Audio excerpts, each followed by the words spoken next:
তুমি যদি একজন এসএসসি বা এইচএসসি পরীক্ষার্থী হয়ে থাকো তাহলে এই ভিডিওটা তোমার জন্য। তো আজকের ভিডিওতে আমরা কি শেখাবো যে প্রতিবেদন লেখার জাদুকরি ট্রিক্স। অর্থাৎ তুমি এই ভিডিওটা দেখার পরে প্রতিবেদনে তুমি ফুল মার্কস পাবা, তোমার প্রতিবেদন নিয়ে আর কোনো সমস্যা থাকবে না। অর্থাৎ তুমি যখন পরীক্ষাতে অ্যান্সার করবা তখন তোমার খাতাটা সব থেকে সমৃদ্ধ হবে এবং সবার আগে কিন্তু নজরে পড়বে। তো চলো শুরু করা যাক কি যে প্রতিবেদন লেখার জাদুকরি ট্রিক্স। চলো তাহলে জাদু করে জাদু দেখে আসি আমরা। প্রতিবেদন লেখার জন্য আমাদের মোট 5টা পয়েন্ট মাথায় রাখা লাগবে। এই 5টা পয়েন্ট যদি আমরা মাথায় রেখে প্রতিবেদনের অ্যান্সার করি বা লিখি তাহলে কিন্তু আমাদের ফুল মার্কস পাবো আমরা। তো শুরুর পয়েন্টটা কি? সঠিক কাঠামো নির্বাচন। অর্থাৎ আমাদের প্রতিবেদন লিখতে হলে আমাদের কাঠামো নির্বাচন মানে কি যে প্রতিবেদন মূলত দুই ধরনের হয়, প্রাতিষ্ঠানিক বা দাপ্তরিক এবং সংবাদপত্রের প্রতিবেদন। তো দুইটা লেখার নিয়ম কিন্তু আলাদা এবং দুইটা লেখার ক্ষেত্রে কয়েকটি বিষয় মাথায় রাখা লাগবে, সেই কয়টা বিষয় নিয়ে তোমাদের সাথে আজকে আলোচনা করব। প্রাতিষ্ঠানিক হলে এটি একটি ফর্মাল অ্যাপ্লিকেশনের মতো শুরু করতে হবে, বরাবর, বিষয়, সূত্র এবং তারপর মূল অংশ, এই কয়েকটা ভাগে বিভক্ত করতে হবে তোমাকে এইটা। পরবর্তীতে যদি এটা সংবাদপত্রে হয় তাহলে একটি আকর্ষণীয় শিরোনাম দিয়ে শুরু করতে হবে। সংবাদপত্রে হইলে এখানে কিন্তু দুই ধরনের হয়, একটা থাকে নিজস্ব প্রতিবেদক এবং আরেকটা থাকে সংবাদপত্রের প্রতিষ্ঠানের নাম দিয়ে, এই দুই ধরনের হয়। তো নিজের নাম ও স্থান উল্লেখ করতে হবে সংবাদপত্রের জন্য। তো এইটা ছিল আমাদের ফার্স্ট পয়েন্ট, তো এটা একটু ভালোভাবে মাথায় রাখো। পরবর্তী পয়েন্টটা কি হবে আমাদের?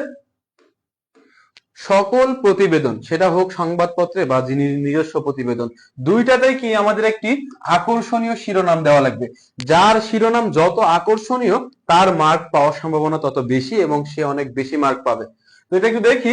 প্রতিবেদনের প্রাণ হলো তার শিরোনাম, অর্থাৎ প্রতিবেদন লেখার জন্য আকর্ষণীয় একটি শিরোনাম দিতে হবে। তারপরে কি শিরোনামটা হতে হবে সংক্ষিপ্ত কিন্তু অর্থবহ এবং আকর্ষণীয়।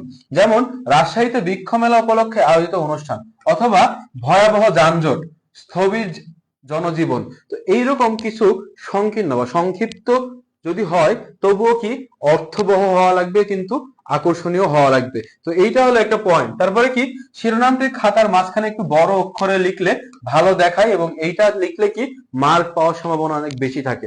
এবার একটু দেখবো পরবর্তী পয়েন্টটা।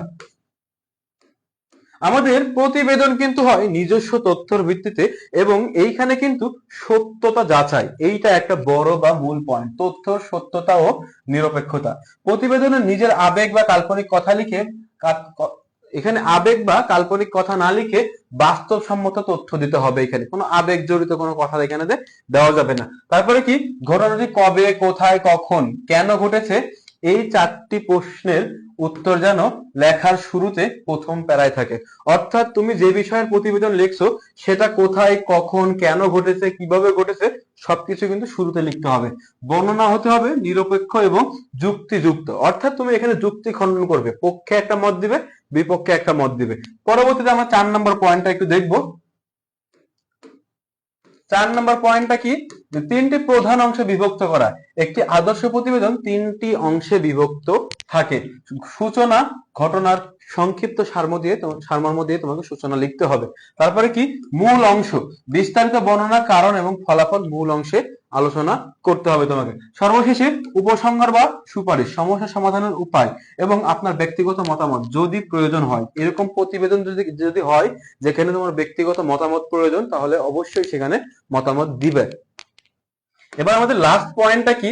প্রতিবেদন লেখার সময় বা প্রতিবেদনের তথ্যের ছক, যে তুমি কিভাবে লিখবা। তো এইটা একটু তোমাদের মাথায় রাখতে হবে যে প্রতিবেদনের একদম শেষে একটি ছক বা বক্স করে প্রয়োজনীয় তথ্য দিতে হয়।